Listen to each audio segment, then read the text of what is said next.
I'd like to start the class with a prayer this morning. I'm going to ask Brother Bruce Rosenblum, if he would, to lead us in a prayer to begin.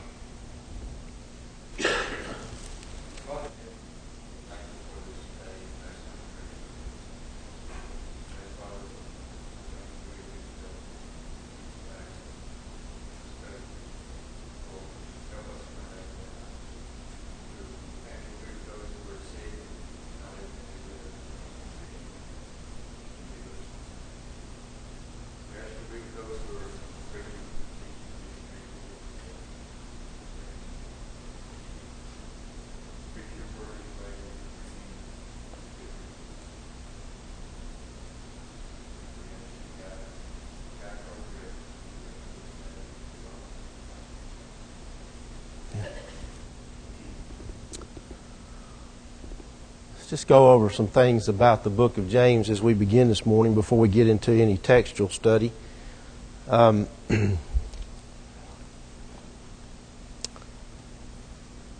First of all, how many chapters are in the book of James? 5. Okay, so we're dealing with a fairly short book. It should go quicker than some of our other studies. But what can you say about the book of James, besides that it has 5 chapters?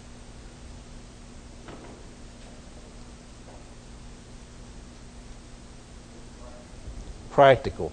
That's usually something that keeps coming up every time you read some material from somebody, or you get a classroom study book about it. It's going to mention that James is very practical. That lets us know that it's something that we can find very useful for ourselves today. It's not something that is, so written to a certain group that has particular meaning. Although most of the scripture that we find, even written to certain cities or churches or individuals, we still find a lot of God's truth in there that's applicable to us, that we can use and make applications and help our lives a little bit too. But it's a very practical book. Well, who is it written to? Scattered Christians. Don't know exactly what that means. James uses the terminology the 12 tribes, scattered 12 tribes. Now, that might have reference to Israel in general. If you look at the timing of the writing of the book, it's thought to have been written in the time frame of anywhere from 45, AD 45 to maybe even 50 by some scholars. So when was the church established? AD 33. So you're looking at something that's 12, 15, 16, some few years after the church. And of course we know that there was great persecution that arose because of Saul among others, and they scattered.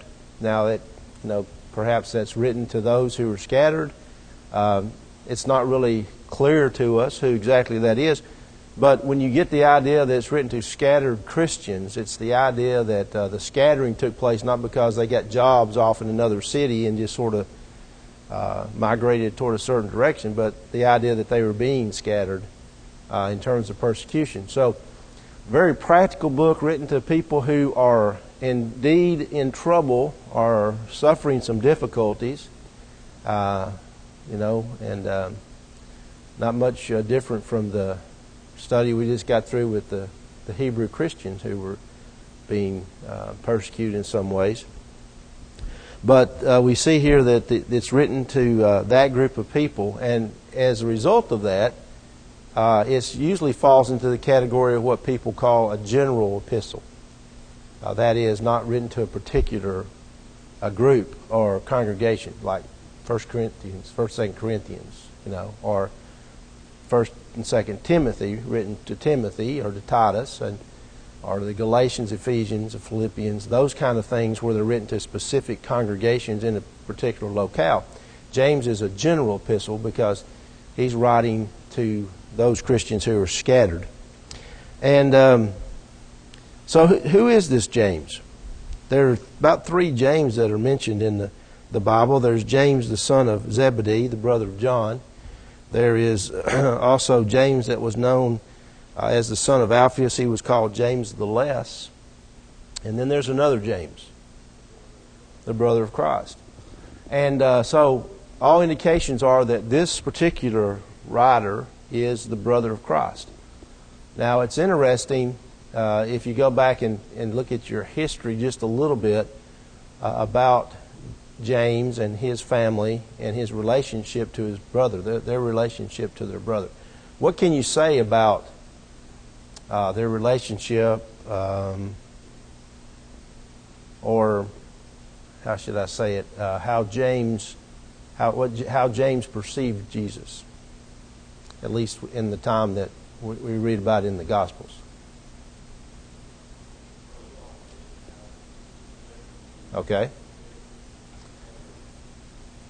It appears from all the writings that it wasn't until after the resurrection of Jesus that his family, now maybe not his mother, but other members of his family really believed that he was the Christ. Even though they had been around him and seen things, they were skeptical, even his own family.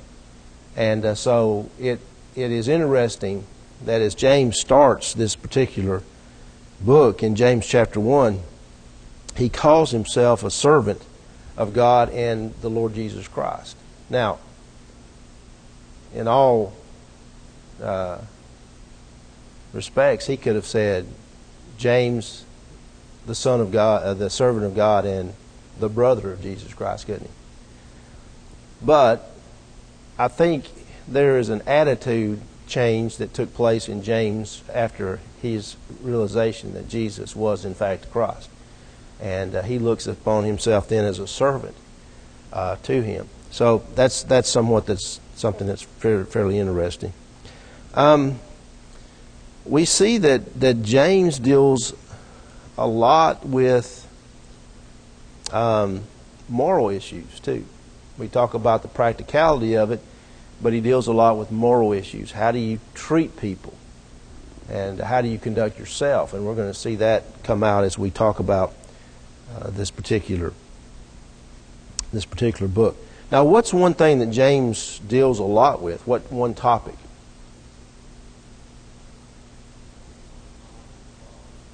Okay.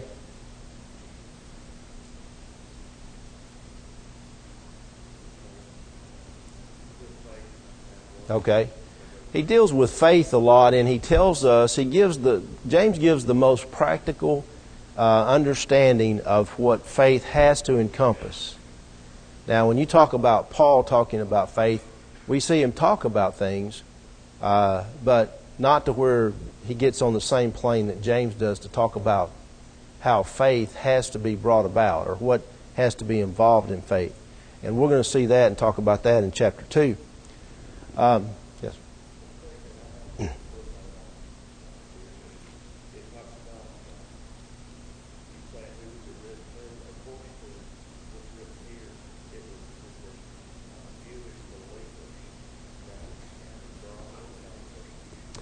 Yeah, I think that's why he has reference to the scattered of the 12 tribes of Israel. I think that's the indication here. It wouldn't appear to be written to the Gentiles, but it would appear to have been written to the scattered Israelites or scattered of the 12 tribe, the Jews.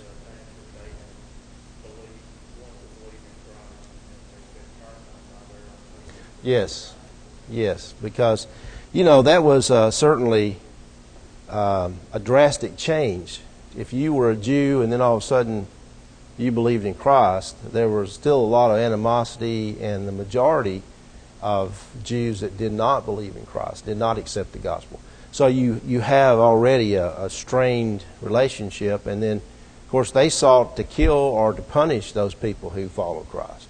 And that's the prime example we see of Saul and what he tried to do.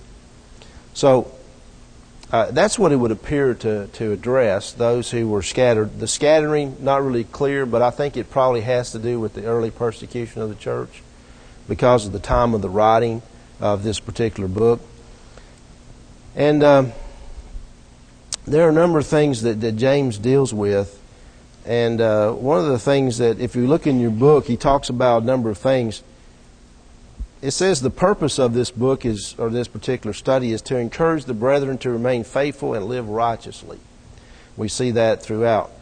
Now, as we look through the introduction of the book, we see how there are a number of things that are addressed in chapter 1 that deal with living with temptations and trials, and we'll look at that as we get into it. And then as he finishes up chapter 1, he talks about faith in action. What does it take? How do you put your faith into action, or what demonstrates that you have faith? And then in chapter 2, we'll talk about how to treat one's fellow man. And also we deal with faith and works in chapter 2. Chapter 3, we're going to talk about faith and the use of the tongue. And we talked about that as interesting study in and of itself. Chapter 4, faith versus the world and the remedy for worldliness. And as we talk about the Scriptures, and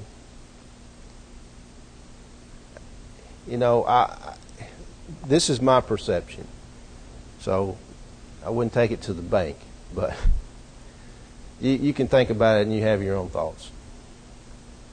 But we live in a world today and we think, well, the world is totally different than the way it was back then. Well, I don't see it that way. I think the world influenced by Satan is the world. And if you talk about things that are happening today, you think, well, there's no way that happened back then. Well, yeah, it did. How much more brazen can you get in terms of people that are homosexuals today who come out and say, well, I'm going to come out of the closet and tell everybody I'm a homosexual. How more brazen can you get than go back to the story of Lot in Sodom and Gomorrah, where the men came to knock on the door and says, give us your visitors so that we may know them. That's pretty brazen, isn't it? Broad daylight. So I don't think that we see the world has changed much. We have modern technology. Maybe things are more readily available at our fingertips in terms of information and knowledge, but sin is sin. And it has been in the world since the very early time of man, and man's evil thoughts are cultivated. We're going to see the results of that, and that's what we see as he addresses here. It's not going to be much different.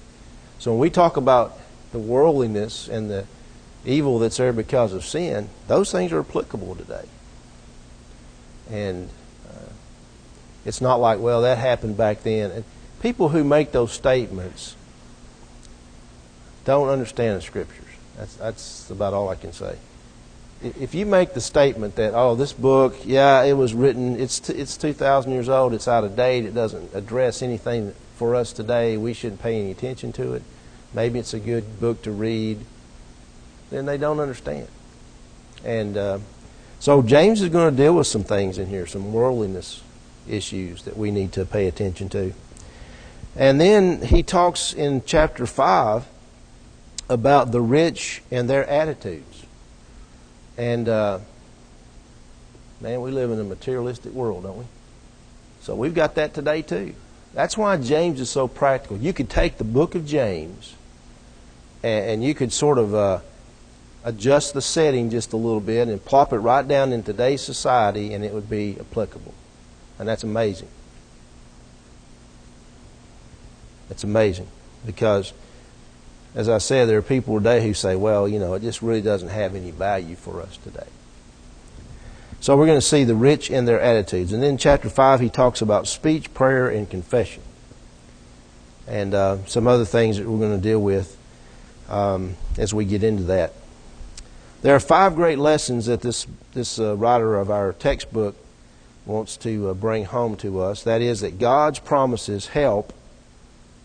They do not exempt in times of trouble. There's not something that says, okay, because I'm a Christian and I'm following God, that I'm not going to have problems. And that's going to be apparent as we get into chapter 1. Then he addresses how that faith only will not save. Faith only will not save. And the Bible clearly teaches that, but there are people today who say, well, all you got to do is believe, and that's all you got to do. You just accept Jesus and believe you're good, and you don't have to conduct yourself a certain way. And James refutes that. And then he talks about another great lesson, there's too much worldliness in the church. Now, that starts hitting close to home. Too much worldliness in the church. And then another lesson is an effort must be made to restore the erring. And then finally, the fifth great lesson we want to try to learn is that God requires that we be honest and maintain our integrity. It's like, if y'all remember the old Dallas primetime soap opera, about all it was. J.R. Ewing, who was about as bad as you can get as far as moral, says, when you give up your integrity, what do you say? The rest of it's a piece of cake. So we're going to talk about that. We need to maintain our integrity as we live our Christian lives. Okay, there are some challenging themes that he wants to address in this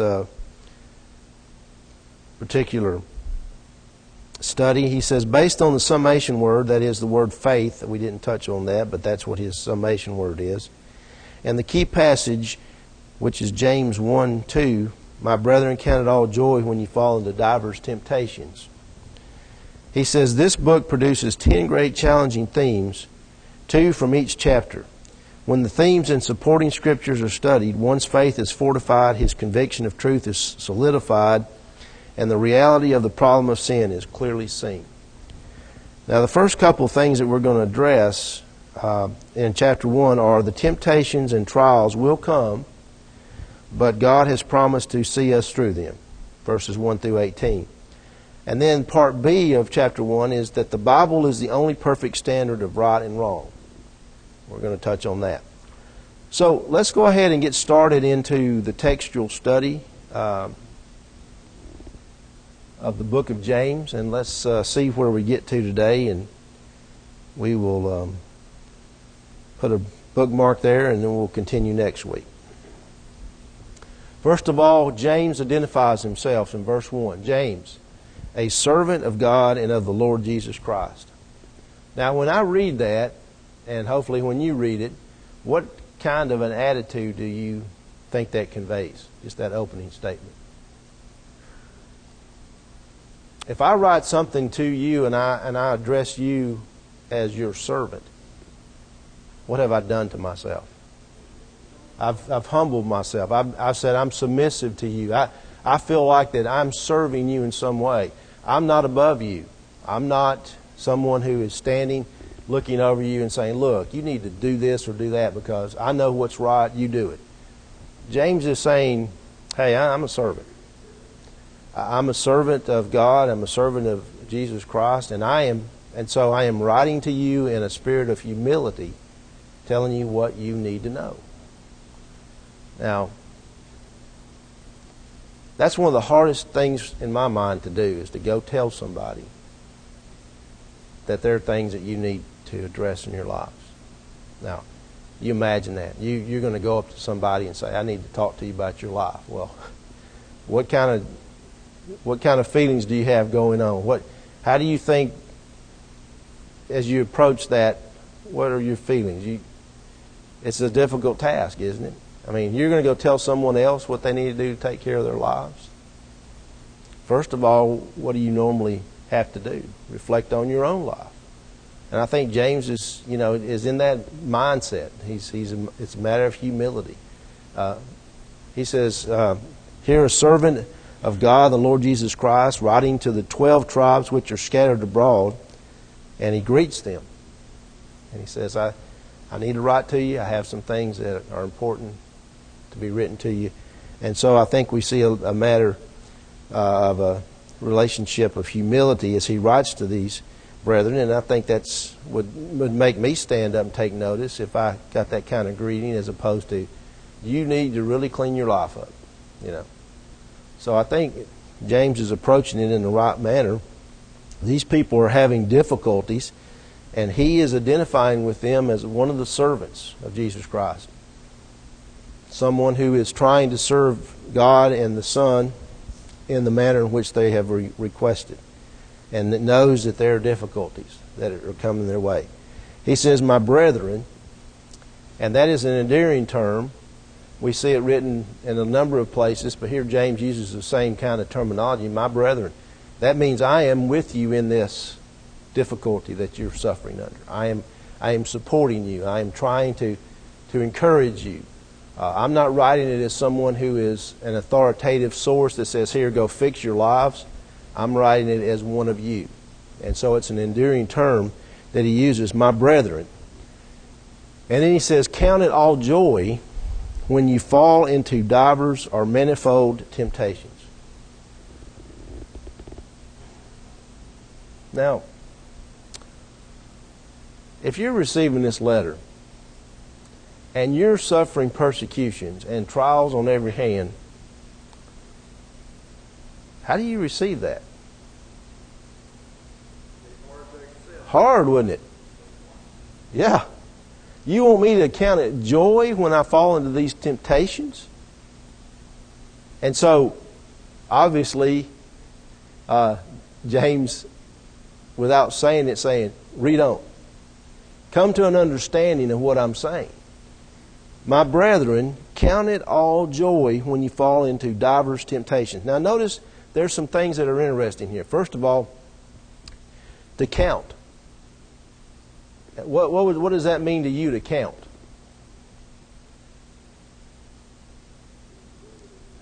To accept it, to understand what we're dealing with, the idea of accrediting it. If you are trying to provide record of something, not from the standpoint of writing it down, but from the idea of to consider it for something that you should measure or to try to come to a grasp of. I don't know if that's if I'm doing really good justice to that.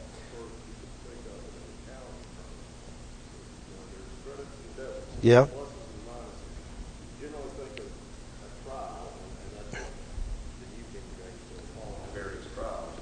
Generally think of that as on the debit side. It says, yeah, look, count it as a credit, count it as a joy, not a punishment. I find it interesting. I think as you grow older, you get a little bit more aware. Maybe it's because people around you are bringing it to your attention. Maybe it's sometimes because your demeanor and the way you're addressing something. But I find it interesting that as I get older, I see things in a little bit different perspective. You're, let's just say, for example, you go out in the parking lot after services today, and let's say it's still raining, and you have a flat tire.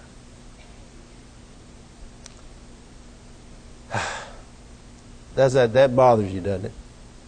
How many times have you been riding around over the last year and you didn't have a flat tire?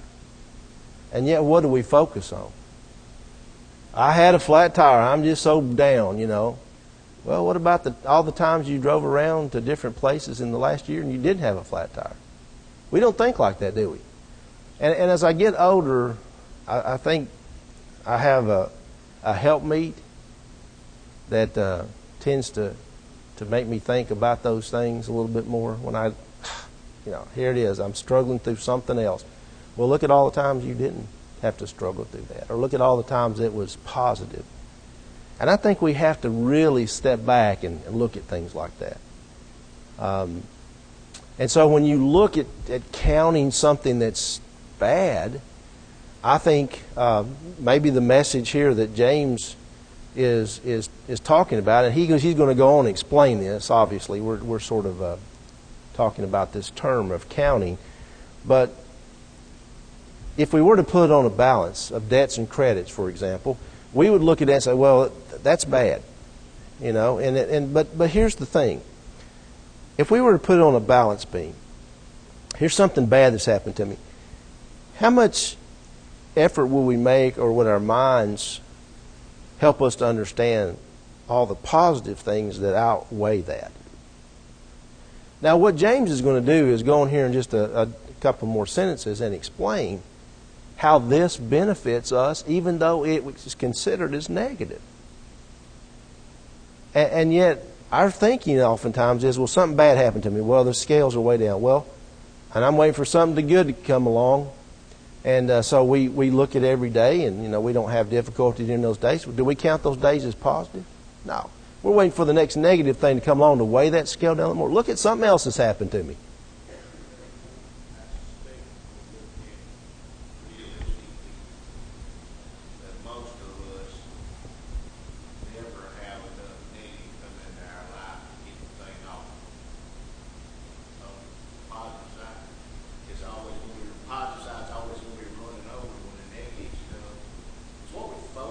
Mm-hmm. That's what you're trying to make. Yep.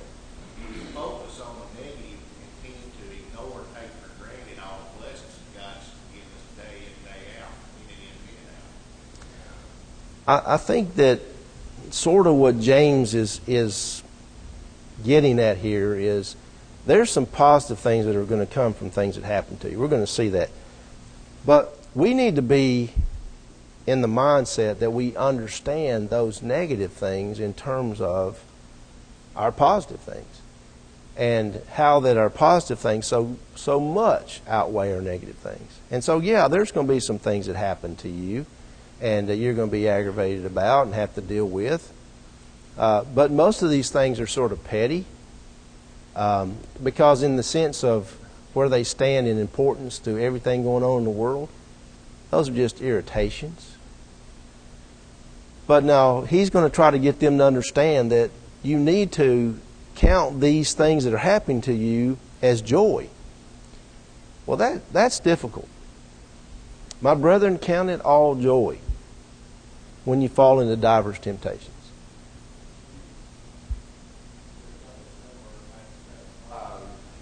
Blessed are those who are persecuted for righteousness' sake, for theirs is the kingdom of heaven.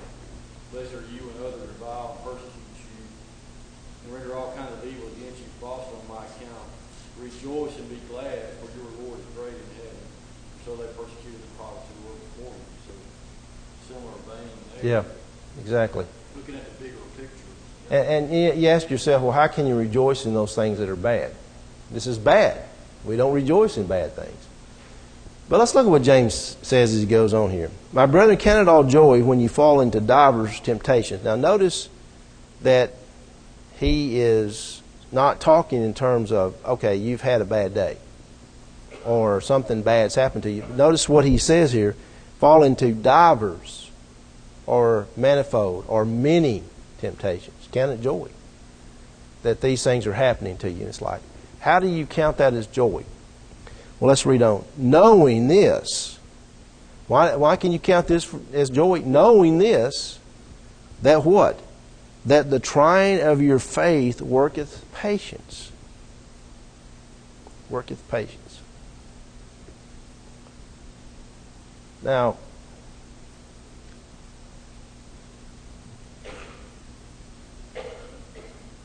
I don't know quite how to explain this, but I know many of you have probably had to do some mechanical work sometime in your life. Maybe not you ladies. I hope you hadn't had to do it. I hope you had somebody to help you do it. But you guys know what I'm talking about. You've got this ornery bolt or something that won't come out. You aggravate with that. You do everything. It snaps off. You have to get something to get it out. You've got to drill. You've got to get it easy out. You've got to do whatever you can to get that out. Now, let me ask you a question. That was difficult and problematic. But when you got it out, what did you feel like? I'm good to go now. I got it going. Success.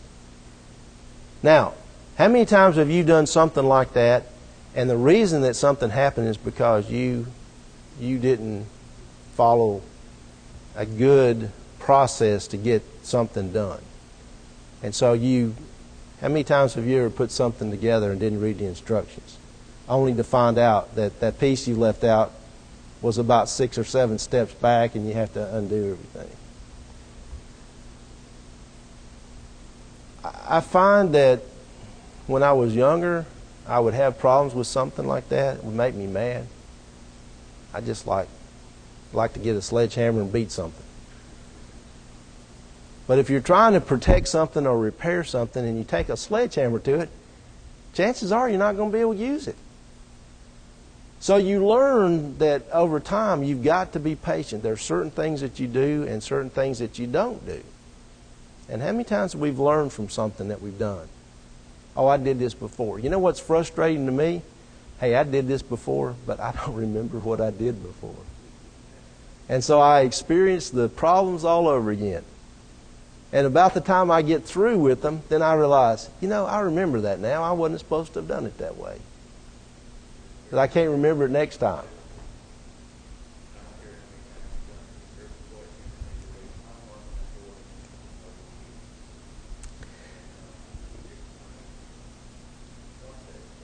Yeah.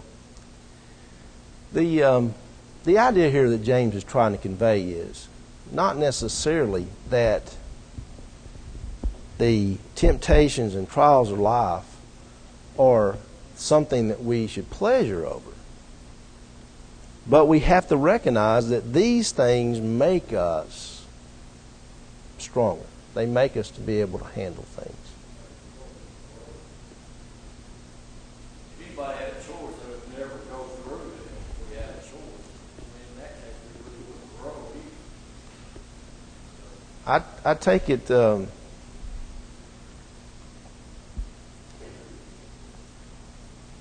well, David could probably address this to some degree, but how many times do people come into something like wanting to be a firefighter, and then you see them on through the things that they have to go through to be able to qualify, and they just like, I don't know if I can make this. I don't know if I can make this. Well, they start out at this point right here, and we're thankful that when they end up, they're up here because we need people that are totally trained and have certain attitudes to be able to be our firefighters, policemen, and whatever, right? So when you start out, say, well, it's a little bit difficult. What happens if James is writing to a bunch of people who say, oh, I've had a couple of difficult things happen to me, I'm just going to give it up and quit? What if we accepted that in our servicemen that helped us with the fighting fires and our policemen? We said, well, you know, recognize this is a little difficult. We'll just back off and make it easier. It's no good, you know. We put firefighters out there that don't have the stamina to fight a fire. Well, we just might as well not even go in there to begin with. And so you've got to understand that if you are, as a Christian, are suffering persecution, it's going to cause you to grow. Your faith's going to grow. If I can accomplish something, I see people today, and it's a little bit, I understand how it happens, but there are people who've never developed. They've never reached the potential that they could reach because something in their life was a little difficult, and instead of saying, okay, I think I can overcome this, they let that defeat them. And as a result of that, they don't have the ability today that they could have because they didn't persevere. People are too proud to ask for help. You know, there may be someone who's a little older or a little more experienced, or as you know, whatever the case may be. You've got to use all your assets, all your resources. You know, Lonnie talks about people having problems, and problems are defined as lack of resources. If we, as Christians, help one another, we're not going to run into too many things we can't handle because there's somebody in our circle of friends or our church family who's been through that, who knows how to do that, how to deal with it, how to cope with it, or where to tell you to go to get those resources to make it happen. You get to those points because you're willing to do what it takes to overcome these things. Now, as you look at this, we see it in practical everyday life, but let's look at it in terms of the church that, or the scattered Christians that James is writing to here. If the church in the early days during persecution had said, this is just about more than I can handle, I'm going to give it up, where would we be today? We wouldn't be here. It just wouldn't have happened. And so when you start talking about what it takes perseverance. And so James is saying, count it joy because, not that it's enjoyable, but count it joy because knowing that when you are tried, that this trying of your faith produces patience. You can make it. You can endure things that come in your life. And they'll make you a better person. Now, why do we test kids in school? Why do we test them? We want them to grow, don't we? We want them to be able to work at something, to grow, to be able to go to the next level. And as Christians, our goal ought to be to always be able to go to the next level. And it doesn't really matter what age we are. If there are difficulties in our lives, we need to understand how to let that help us to become stronger. Now, what happens to a piece of metal that has been tested and tried in the fire? What happens to it? It gets stronger. It becomes harder, doesn't it? It becomes such that it can withstand blows or can deliver blows. Or, like we take a hammer, for example. A hammer is hardened metal. If it wasn't hardened metal and we hit it the first time, it just wasn't properly treated, it's just going to be useless. I used it one time and it's gone. That's not worth anything, is it? And so we're talking about things that have been tried and tested and they become hardened. Not hardened in the sense that they have no feelings, but hardened in the sense that they're tough enough to be able to withstand. And that's what it's going to take for the Christians. And so James says, don't worry about this. Don't worry about the fact that you're falling into these various temptations, but count them as joy because you need to understand that when you go through this process, you become stronger. And that's something that obviously we need to understand today. Our difficulties are not, we may live in a modern age, but our difficulties are still going to be there. We're still going to suffer through those. And we need to understand that those things can make us stronger. And so we accept the idea that they're going to be there and we work at it and we're going to grow through that process. So he teaches them then that the trying of your faith is going to produce patience.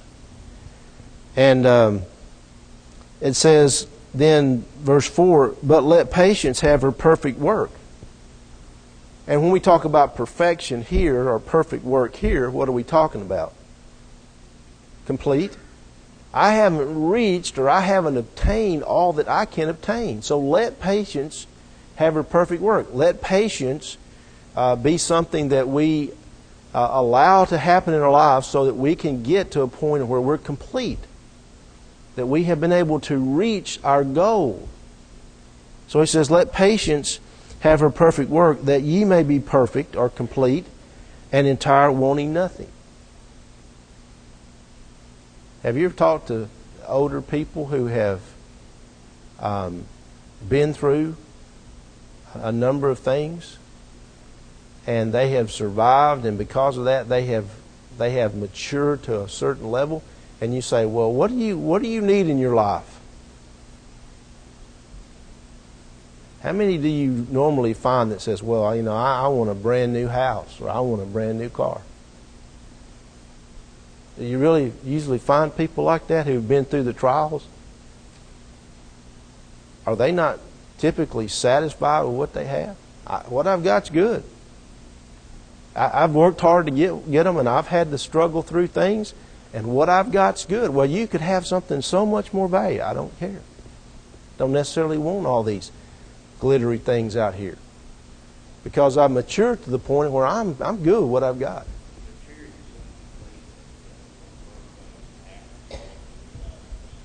Jones is just a way for the world to reach money.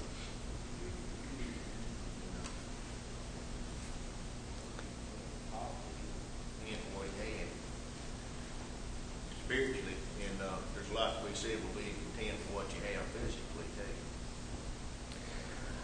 Yeah, I think we have good goals. We have things we want to strive for. We have levels that we want to obtain. We need to recognize that those things are not going to happen if we don't push forth to get there. I mean, you look at our whole history of the nature of what we are as a nation. Do you think if we had succumbed to the difficulties of the trip to the West, that we would have this nation would have been what it is? I don't think it would have been the same.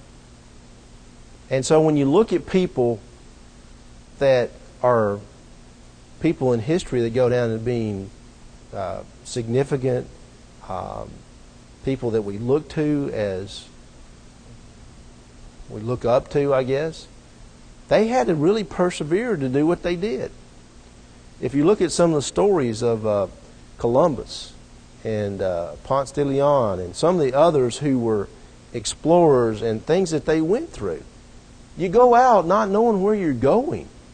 You don't know what you're going to find. You have great difficulty. You've got crews that want to mutiny. You've got sickness. You've got all kinds of storms that you have to traverse to get through. All this to do what has happened in our history. It's not been easy, but it's the idea that we need to move on beyond that lets us be sort of unique. Now, you think of that in terms of spiritual terms. Here we have persecuted Christians. They're scattered, no doubt, because of persecution. What's going to happen if they don't endure? The church is not going to be what it is today. It's not going to go out into the world. They're not going to be able to reach people. Things would fall apart. And I want you to think about this for just a minute. We sing a song in our books about it, but what happens if the followers of Christ just say, this is just too tough of a life? I mean, Christ did not come in and say, hey, I'm going to establish the church, and then if the church has difficulties, I'm going to come in and through divine intervention, I'm going to cause the church to become what it needs to be. That wasn't the plan.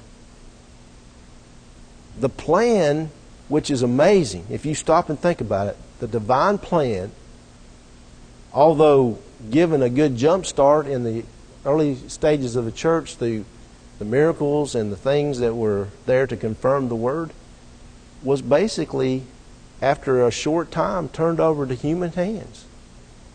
And it's like, it's up to you to maintain this.